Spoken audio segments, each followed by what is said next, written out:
Fano and the future of Ethiopia's social contract. The Fano struggle envisions a new social contract underpinned by unity, equality, justice, and the rule of law, moving away from the inherently divisive ethnic federalism. Accordingly, the Fano struggle is a paradigm shift aiming to establish a constitutional order inclusive of all citizens, resolving ethnic-based conflicts and promoting a democratic society in Ethiopia. In Ethiopia, a vision for the country that citizens have long yearned for is beginning to emerge, a vision of a social contract and constitutional order imbued by unity, inclusivity, equality, justice, and the rule of law. A constitutional order in which every citizen is truly equal before the law, irrespective of background. And ultimately, a vision that finally moves Ethiopia away from the failed ideology of the past 30 years, tribalism and the politics of division. The vision of this inclusive Ethiopia is being conceptualized and expressed by leaders of the Fano movement, a popular resistance movement in Ethiopia's Amhara region, born out of the need for self-defense against the marginalization, persecution, and ethnic-based pogroms that target Amharas. More specifically, beginning in April 2023, Fano began coalescing into a force to defend the Amhara region and its people when the Abiy regime launched a war of aggression on Amhara under the pretext of disarming regional forces. In its struggle against the oppression and tyranny of the Abiy regime, foundational and time-tested ideas are propelling Fano. The ideas of self-defense, justice, the rule of law, and democratic governance imbue the Fano movement.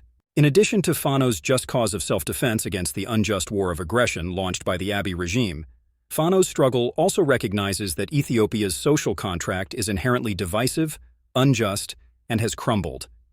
Consequently, there is an existential need for a paradigm shift that reconstitutes a new and inclusive social contract and constitutional order underpinned by freedom, justice, the rule of law, and equality for all Ethiopians. In a new article by The New Humanitarian, Fano leaders express the ongoing paradigm shift to bring forth a new and inclusive social contract and constitutional order. In this regard, Eskinder Nega, head of the Amhara Fano People's Organization, said, "Our aim is for a paradigm shift. This country needs a constitution that will take the country beyond hate politics, a constitution without any ethnic dimensions to it." Similarly, Asris Mari Damte, deputy chairman of Fano Gojam, makes clear that the first-order priority is to drive out the Abiy regime and take full control of the Amhara region. Subsequently, "We will not stop until Abiy's government is gone and the constitution is changed," says Asris. "If necessary, we will march on Addis Ababa." In other words, Fano are simultaneously pursuing and achieving two objectives. Firstly, awakening, collectivizing, and operationalizing Amharas to defend themselves, intellectually and militarily. In so doing, throwing off the yoke of more than 50 years of systemic attacks, marginalization, and persecution. Secondly, to the collective endeavor of charting a truly just and democratic path for Ethiopia, Fano has called on all Ethiopians to join the cause and contribute. This amounts to a paradigm shift, both theoretically and operationally, and ultimately a fundamental change in the way people, in particular a critical mass of Amharas, think, engage, and take collective action.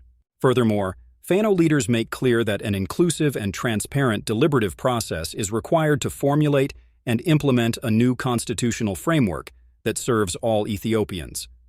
To this end, Asres states, "We can only decide on a new constitution together with other ethnic groups." In 1994, shortly after the fall of the communist Derg regime and the ascent to power of the Tigray People's Liberation Front, TPLF, led Ethiopian People's Revolutionary Democratic Front, EPRDF, a new constitution was adopted in Ethiopia.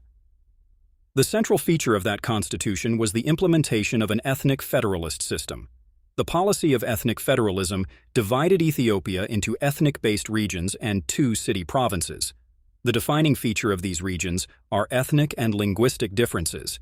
These ethnic-oriented regions have their own regional constitution, flag, executive government, legislature, judiciary, police, and militia. Moreover, each region selects its own working language and has the constitutional right to secede from the Union. In short, ethnic federalism, by institutional design, enshrined ethnic-based division, tribalism, and identity politics as the central organizing principles of Ethiopian politics, and indeed the administrative state. This has led to devastating consequences. Consequences that Ethiopians are now experiencing with the proliferation of ethnic-based violence and armed conflicts, as witnessed by 1. The brutal 2-year civil war in northern Ethiopia that killed an estimated 1 million citizens and requires post-war reconstruction to the tune of an estimated $28 billion. 2. Abiy's ongoing war of aggression on Amhara that is devastating the region and its people, which will significantly add to the aforementioned human and economic toll. And 3. The instability and lawlessness proliferating in Oromia, among numerous other ethnic-based conflicts plaguing and destabilizing the country. In theory, ethnic federalism may appear desirable for protecting ethnic groups, ensuring ethnic representation and the devolution of power.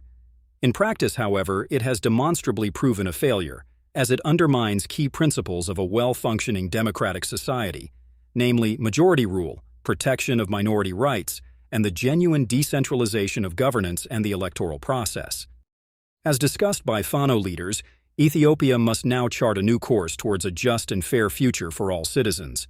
In doing so, a credible and inclusive social contract rooted in equality, justice, and the rule of law is paramount.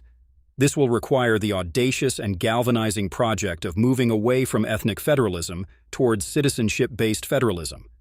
It's time for Ethiopia to turn the page on ethnic federalism, the epitome of identity politics and the politics of division, a failed system that is being exploited by the few ethno-nationalist politicians to the detriment of citizens, the social fabric of Ethiopian society, and the national security and economic interests of the country. Rather than the zero-sum approach that permeates Ethiopia's ethnic federalism, what Ethiopian society requires is a more promising political orientation, political liberalism, that draws on the wisdom of a Rawlsian conception of justice, a Lockean social contract, and credible democratization.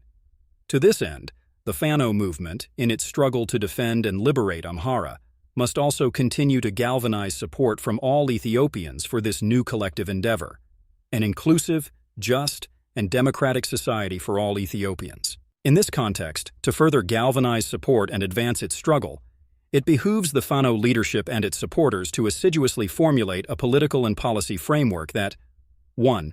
Conceptualizes the future of Ethiopia's social contract and constitutional order.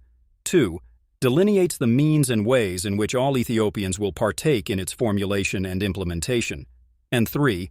Embody and chart the pathway towards that just and fair future for all.